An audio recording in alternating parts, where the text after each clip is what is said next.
I would keep my mode of interaction basically vocal, because my topic for today is vocal accessibility.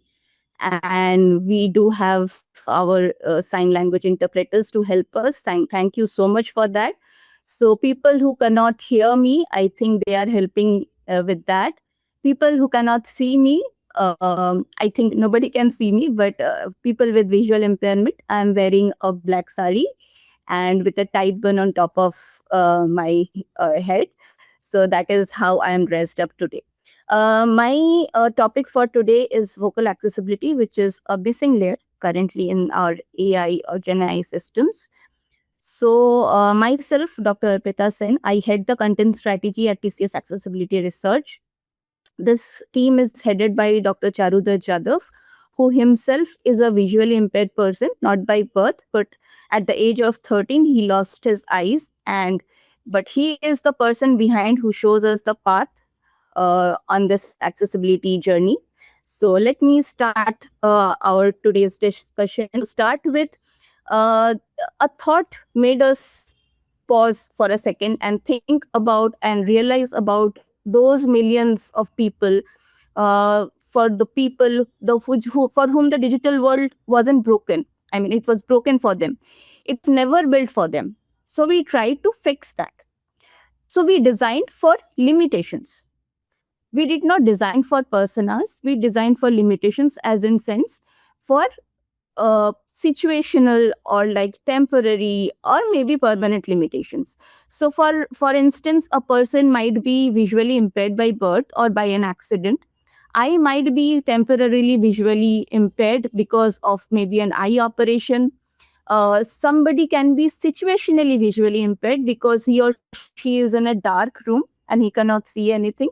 So, for various impairments, we definitely go through such situational or contextual or temporary or permanent impairments. So, we thought on designing for those limitations. We do have a patent around as well.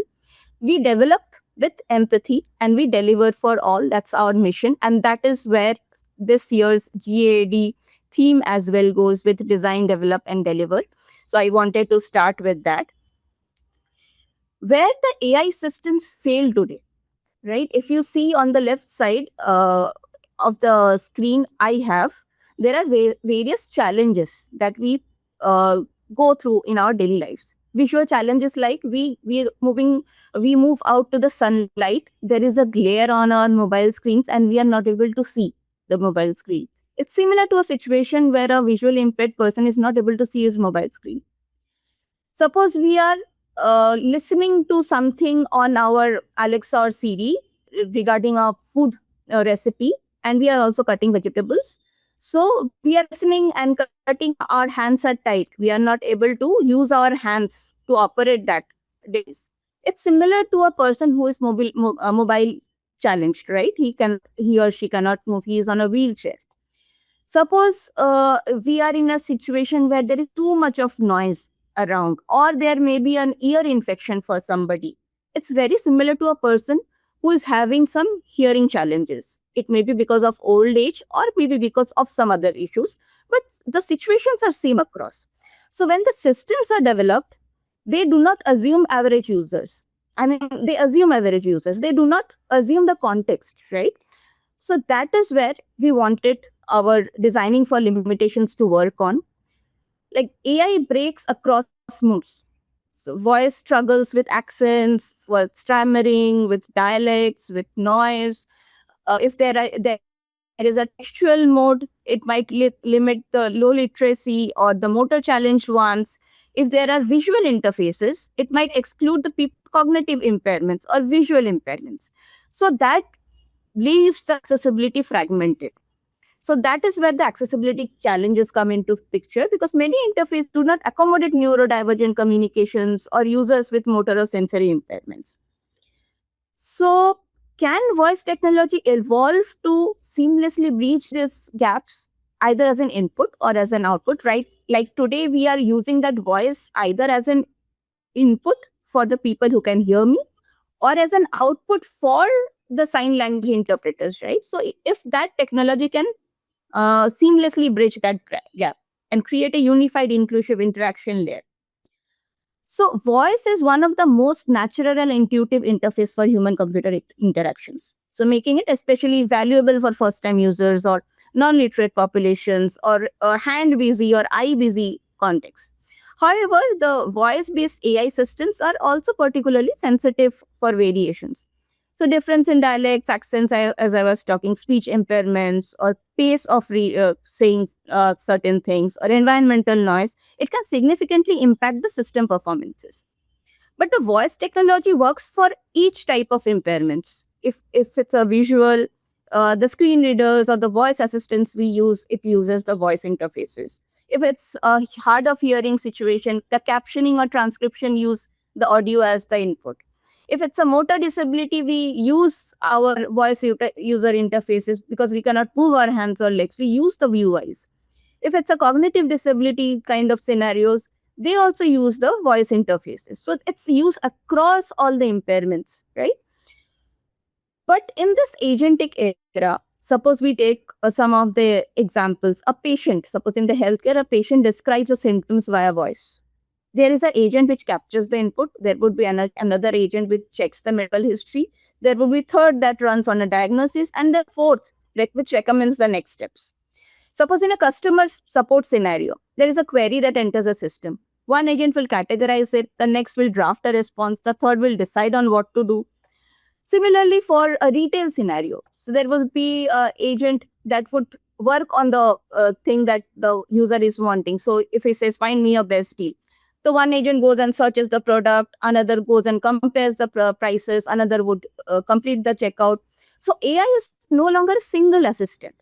So if we think about a scenario where there is a physical companion with you, he has to do all the work, or there may be multiple companions with you at your home who is doing one thing, another is doing another thing. So our idea was to generate that accessibility companion which can be throughout your user journey and help you in almost all the situations.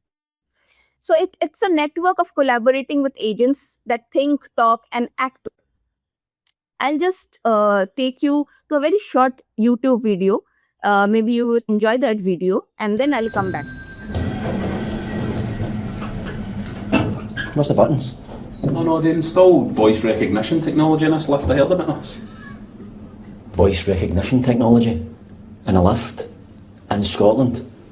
You ever tried voice recognition technology? No. They don't do Scottish accents. 11. Could you please repeat that? 11! 11. 11. 11! Could you please repeat that? 11. Whose idea was this? You need to try an American accent. 11! 11! That sounds Irish, not American. What, doesn't it? 11! Where in America is that? Dublin? I'm sorry. Could you please repeat that? Try an English accent, right? 11. 11. You for the same part of England as Dick Van Dyke? Listen, yours then, smart ass. Please speak slowly and clearly. Smart ass. 11! I'm sorry. Could you please repeat that? 11! If you don't understand the lingo, away back home to your own country. Ooh, is that talk now, is it? Away back to your own country? Oh, don't start, Mr. Bleeding Heart. How can you be racist to a lift? Please speak slowly and clearly. 11. 11. 11. 11. You're just saying it the same way. I'm going to keep saying it until I understand Scottish, alright? 11. 11. 11. 11. I'll just take us anywhere, you cow. Just open the doors. This is a voice-activated elevator. Please state which floor you would like to go to in a clear and calm manner. Calm. Calm. Where's that coming from? Why is it telling people to be calm? Because they knew they'd be selling this to Scottish people who'd be going out for nut sitting. You have not selected a floor. Aye, we have! 11! If you would like to get out of the elevator without selecting a floor, simply say, "Open the doors, please." Please, please, suck my wally. Maybe we should just say please. I'm not begging that for nothing.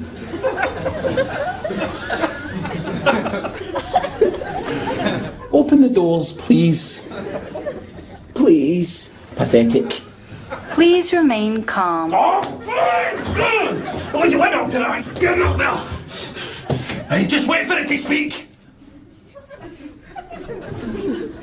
You have not selected a floor. Ah, Buells, you cow! You don't let us out these doors! I'm going to come to America, I'm going to find whatever desperate actress gave you a voice, and I'm going to go in an electric chair for you! Scotland, you bastard! Scotland! Scotland! Scotland! Freedom!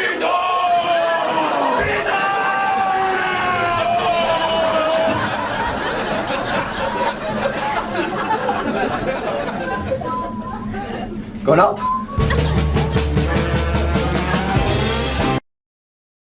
So the situation which I was trying you to visualize is there are two people inside a lift. They are trying to go to the 11th floor. They are saying 11, 11 in different accents.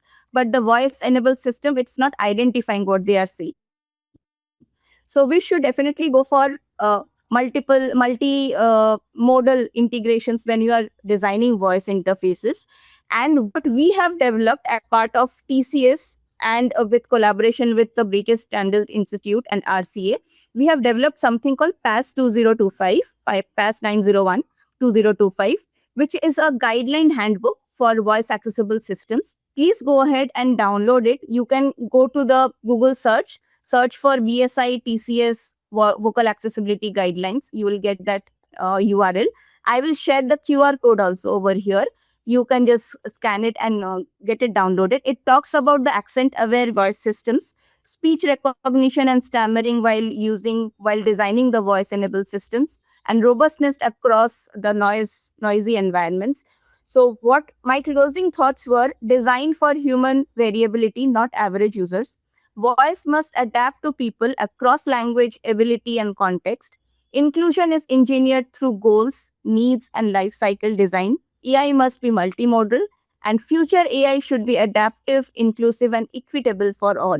So that was my closing thought. I will share the QR code as well as the URL from which you can download the standards. I think that would help you design your systems, and do go through our work around designing for limitations, which comes across all the impairments. We have solution for helping people across all the impairments.